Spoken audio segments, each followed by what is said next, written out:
Hello guys, রেশু কিচেনে সবাইকে স্বাগতম। আজকে আমি আপনাদের বানিয়ে দেখাবো চিংড়ি মাছের কারি। খুব কম সময়ে এবং কিভাবে বাড়িতে চিংড়ি মাছের কারি বানাবেন একবার দেখে নিন।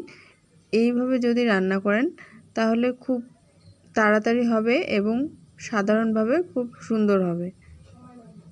আপনাদের কোনো সময় লাগবে না। আমি চিংড়ি মাছগুলো প্রথমে ধুয়ে এভাবে একদম পরিষ্কার করে সাজিয়ে নিয়েছি। আর বন্ধুরা নতুন হয়ে থাকলে চ্যানেলটি সাবস্ক্রাইব করে দেবেন এবং পাশে থাকা বেল আইকনটি অবশ্যই ক্লিক করে দেবেন। আর এখানে দিয়ে দিচ্ছি সামান্য হলুদ গুঁড়ো আর সামান্য লবণ দিয়ে আমি ভালোভাবে এটাকে মেখে নেব। হালকা হাতে ধীরে ধীরে মেখে নেব। তো বন্ধুরা এইভাবে আপনারাও মেখে নেবেন। আর বলছি বাড়িতে অবশ্যই এই রেসিপিটা একবার ট্রাই করবেন, খুবই ভালো লাগবে খেতে। তো এখানে আমি নিয়েছি কয়েকটা রসুনের কোয়া, পেঁয়াজ আর কাঁচা লঙ্কা।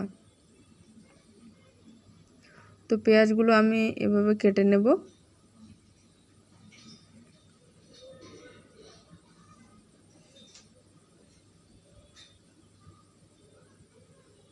বন্ধুরা কমেন্ট করে অবশ্যই জানাবেন যে ভিডিওটা কেমন লেগেছে, এবং আপনারা যদি নতুন কোনো ভিডিও দেখতে চান তো অবশ্যই কমেন্ট করে জানাবেন।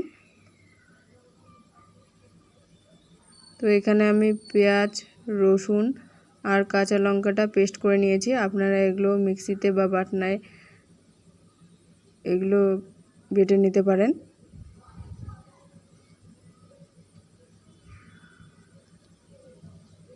তো এইভাবে আমি বেটে নিয়েছি।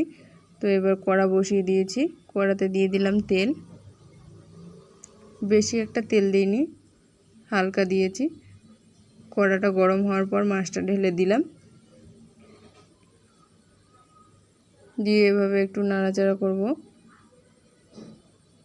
খুব বেশিও ভাজবো না মাছগুলো এবং খুব হালকাও ভাজবো না। একটা হালকা বাদামি কালার চলে আসলে আমরা এগুলোকে নামিয়ে নেব। আপনারা দেখতে থাকুন ভিডিওটা, তাহলেই বুঝতে পারবেন।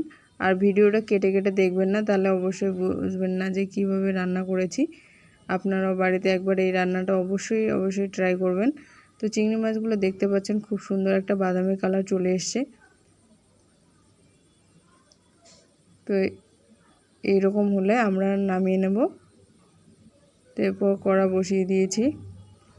বসিয়ে দেওয়ার পর মাছগুলো নেমে নেওয়ার পর আমি কড়াতে যে তেল দেওয়ার পরে আমি ওখানে পেস্টগুলো ঢেলে দিলাম। কাঁচা লঙ্কা, পেঁয়াজ এবং রসুনের পেস্ট। এতে দিলাম স্বাদ মতো নুন, 1 চামচ হলুদ গুঁড়ো,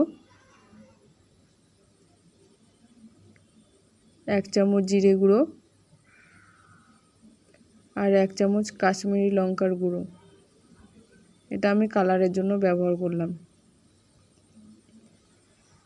আর দিয়ে দেবো 1/2 চামচ গরম মশলা গুঁড়ো। তো দিয়ে এটাকে আমি ভালোভাবে কষিয়ে নেব যতক্ষণ না এটা থেকে তেল ছাড়ছে। আপনারা দেখে নিন কিভাবে করবেন রেসিপিটা। ভিডিওটা ভালো লাগলে অবশ্যই বন্ধুরা কমেন্ট করে জানাবেন। তো দেখতে পাচ্ছেন খুব সুন্দর তেলগুলো ছেড়ে দিচ্ছে, আর একটা খুব কালারও সুন্দর চলে এসছে।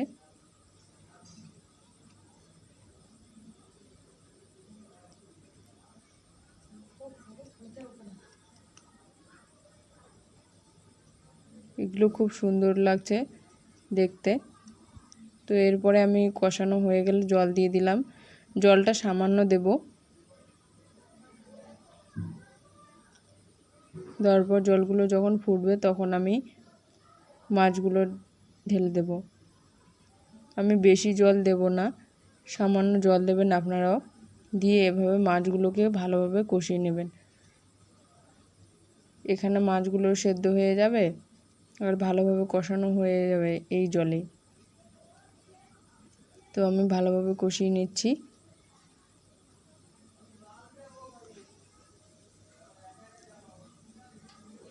তিন চার মিনিট ধরে এটাকে একটু ভালোভাবে লো মিডিয়ামে কষিয়ে নেব হালকা আঁচে।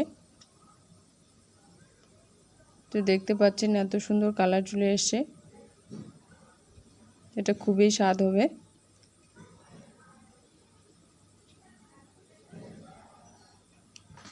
আপনারা এভাবে একটু ভালোভাবে কষিয়ে নেবেন মাছটাকে।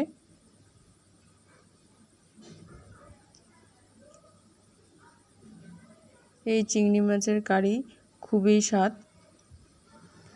তো এখন কষানো হওয়ার পর আমি জল দিয়ে দিলাম। জলগুলো ফুটে গেলে আমাদের চিংড়ি মাছ রেডি হয়ে যাবে। তো বাড়িতে এই রেসিপিটা অবশ্যই আপনারা ট্রাই করবেন আর কমেন্ট করে অবশ্যই আমাকে জানাবেন। আর ভালো লাগে একটা লাইক দিয়ে দেবেন। তো জলগুলো ফুটছে। এখন আমি এটাকে নামিয়ে নেব। দেখতেই পাচ্ছেন কারিটা খুব সুন্দর হয়েছে। দেখতে যেমন সুন্দর হয়েছে, খেতে তার থেকে বেশি স্বাদ হয়েছে।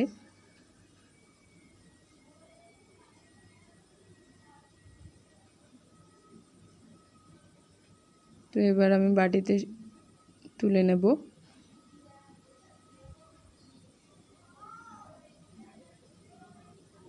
দেখতেই পাচ্ছেন খুব সুন্দর লাগছে এবং খেতে খুবই টেস্ট হয়েছে। আপনাদের কি বলবো, আপনারা একবার বাড়িতে রান্না করলে অবশ্যই বুঝতে পারবেন। তো একদম চিংড়ি মাছের কারি রেডি আমাদের। তো বন্ধুরা, নতুন ভিডিও দেখার জন্য পাশে থাকা বেল আইকনটি ক্লিক করে দেবেন।